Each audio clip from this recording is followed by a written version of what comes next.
think of me, darling, while we're many miles apart. Oh, please be true to me, my darling, for you are the flower of my heart. Where you all from? Where's your hometown? Lubbock, Texas. Well, how far is that from a place like Dallas or Crystal City? I mean, Texas is big, man. Well, our hometown, Lubbock, is 280 miles straight west of Dallas. Would you like to go back there? Sure would. What's the weather like this time of year down there? Oh, it's not quite this cool. It's not. And it's a little bit drier. For I can't live while we're apart. We met when we were about 12 years old, I guess. We started playing together at that time. We were just kind of learning to play. He was playing guitar, and he fooled around with a mandolin some and with a banjo some. We were doing basically country kind of things then. Most of the time we were working at one thing or another. Buddy's father was a carpenter, and we worked as carpenters, helpers, and roofing houses, and we worked mainly to make enough money and get together enough money so that we could go to a studio and put down some of the things that we were doing. Tonight I'm so blue, I'm thinking of you. I got to stop to get to near me blue. Buddy and Bob soon became Lubbock's most popular young act. They had their own business cards and a manager. High Pockets Duncan was a local DJ who looked after the boys and got them gigs at the roller rink and Lubbock's Cotton Club, supporting the many country and rock stars who came through town. It was now, too, that Buddy was joined by another teenager making his name in the clubs, Sonny Curtis. I met Buddy when I was about a sophomore in high school, and Buddy was playing with Bob Montgomery, and they had a little group together, and Buddy played the banjo, like a four-string banjo at the time, and Bob was playing the guitar, and I guess it's kind of like playing cowboys and Indians, you know. They were playing bluegrass music, and Buddy was being Earl Scruggs, and Bob was being Lester Flatt. So what sort of things were they playing? Well, they were playing, if I can illustrate, I don't do too much bluegrass anymore. There's like, standing on a corner with a low-down blues, a great big hole in the bottom of the shoes. Honey, let me be your salty dog. Let me be your salty dog, or I ain't gonna be your man at all. Honey, let me be your salty dog.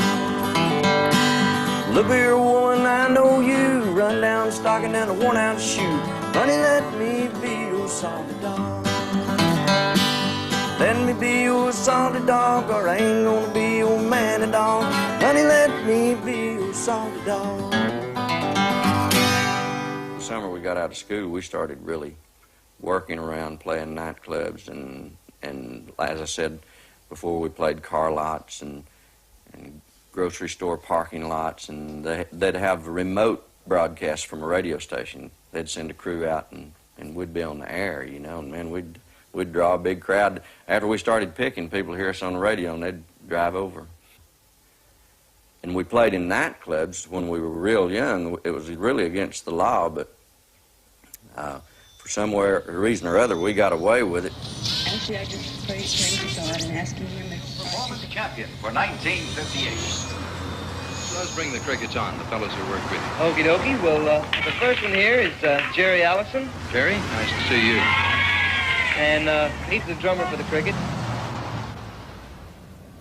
Right up here on the right was the 16th and J Club. I guess probably the first place I ever played with Buddy Holly.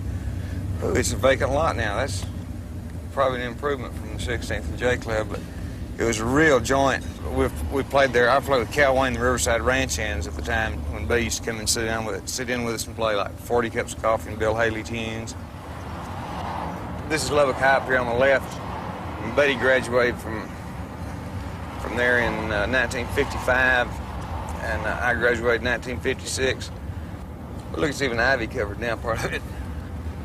He didn't really change that much from the the time I knew him in junior high school.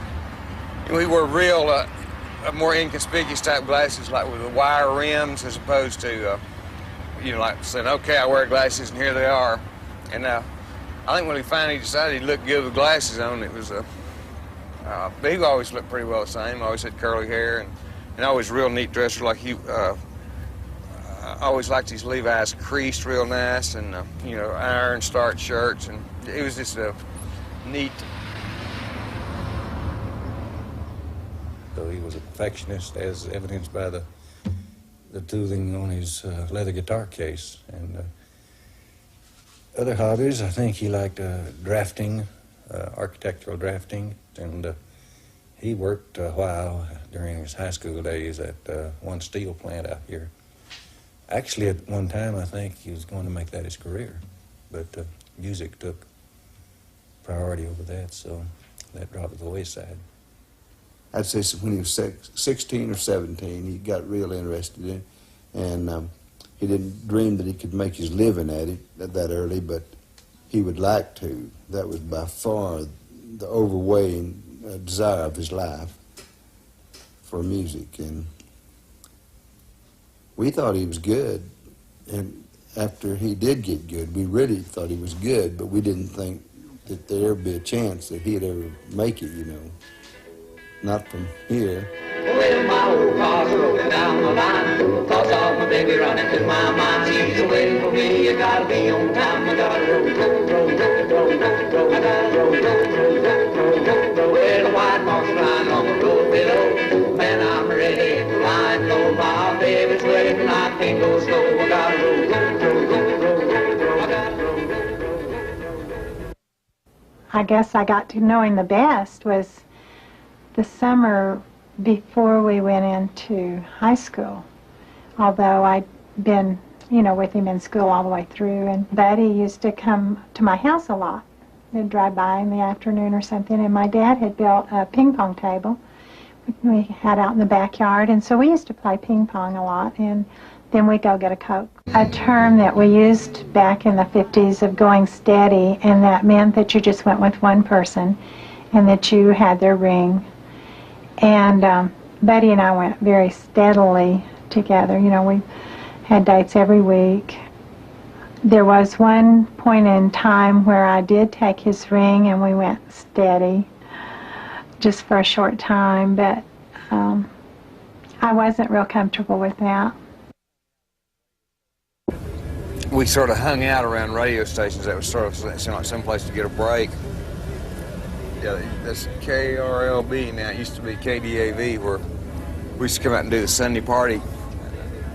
And then when we finally got some records cut, they played them, which was nice too. We would sit out in Buddy's car late at night. They had a show out of Shreveport, Louisiana called Stan's Record Stores, Record Rack, or something like that. And he didn't come on till something like midnight. So I'd go up and spend the night with Buddy, and he and I would go out at midnight and sit in the car and listen to this guy out of Shreveport. And he played really good blues stuff, you know, like Lonnie Johnson was the guy's name. Boy, he was terrific. I won't be back until fall. And a lot of black artists, you know, seemed like Lead Belly was one, and we liked it a lot, and so that's probably where that blues influence came from. Be back home at all.